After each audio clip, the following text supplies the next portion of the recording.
You're listening to Brian Sussman and Melanie Morgan. On Talk 560 KSFO. On a thirsty Thursday here on KSFO, and we've been talking about the convention, and we've been drinking early, right now. Too. We're wasted. Yeah, you're right. You're right. Marc Rudov joins us right now. He's, of course, friend of this radio station, branding expert, online at Marc Rudov, R-U-D-O-V, marcrudov.com. Marc, how you doing this morning? Great, Brian. How are you? We're doing really well. Okay, Mitt Romney's going to be speaking tonight at the convention, and you're the branding guy. So tell us, what does Mitt Romney have to do to really prove his brand tonight? And what do you think that brand really looks like? Well, that's a great question because his brand has been murky up until this point.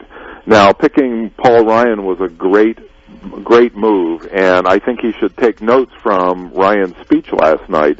But so far, Romney's had two problems. With his cred and Barack Obama's crud, he should be leading in the polls 70-30. But absolutely. He's still tied. And there are two reasons for that. One, he still hasn't connected with the voters with a unique message. He has expressed a lot of generic platitudes, but there's nothing unique about what he's saying. And he has waffled in the past, for example, when the Supreme Court decided that Obamacare is a tax. One day, Romney said, well, I think it's a penalty, and then the next day he said it's a tax. When he was attacked over his Swiss bank accounts, he kind of ran from that instead of boldly saying, everybody in America has a Swiss bank account, because when you deposit money in Bank of America, at least 20% of that money is loaned overseas. Oh. So everybody has a Swiss bank account. It's no big deal. That would have been out of the park. But he ran from it. He also should have said that, what I do with my money is my own damn business, but Obama is taking your money and he's shipping it over to seas to Fisker Automotive to build cars in Finland. Mm-hmm. So there are things that he could have been bold and decisive.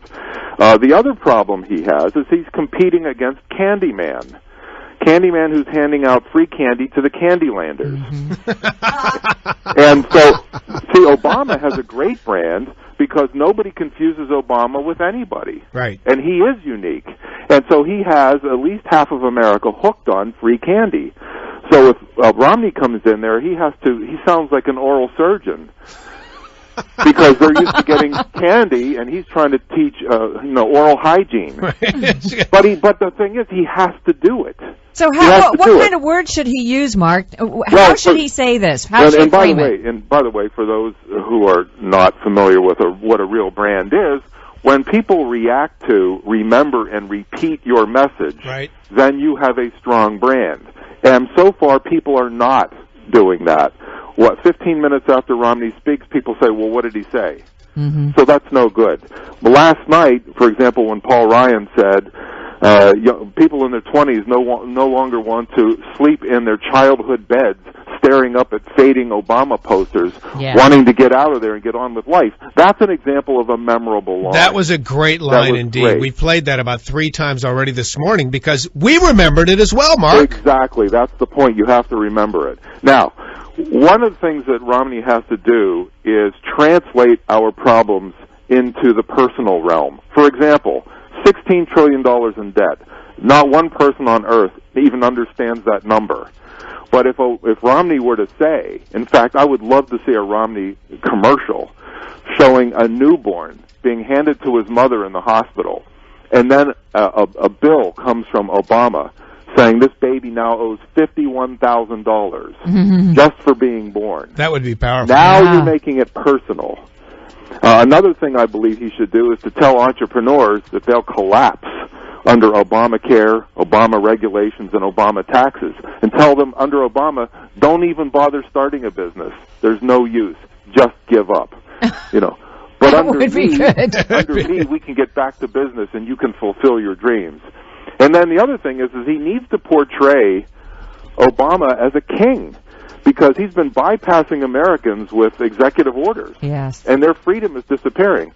Now, my girlfriend told me the other day that she knows somebody at work who's been living off the government and pulling down a 6-figure salary at the same time. She's been cheating. And she's very happy with the way things are. And she asked me, what should I tell this woman? How could I convince her to even look at Romney? I said, it's very simple. Pretty soon, people will be breaking into her house, stealing her possessions because they'll be hungry. So this country will become very unsafe.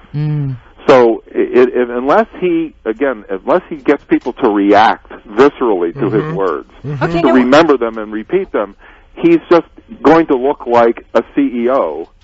And he needs to do it right. Now, Ryan is a wonk. Everybody knows he's a policy wonk. But last night he proved that he can get personal, and he can make his words stick.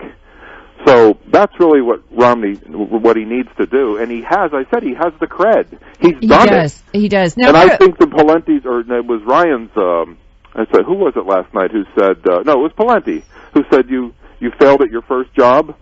Yeah. Everybody fails at his first job. I mean, that he needs to portray Obama as an amateur who has never done anything. And that, look, I don't like to talk about myself, but I rescued the Olympics. I funded these companies. My background is success. Right now, as Ryan said last night, we're tired of the runaround. We need a turnaround. These are very memorable lines. Absolutely. Well, hopefully we're going to see more of that from Mr. Romney tonight, because this is going to be the most important speech of his lifetime thus far. And Marc Rudov is the man. He's a brand guy. He's a branding expert. Marc with a C, Rudov, R-U-D-O-V, marcrudov.com on KSFO.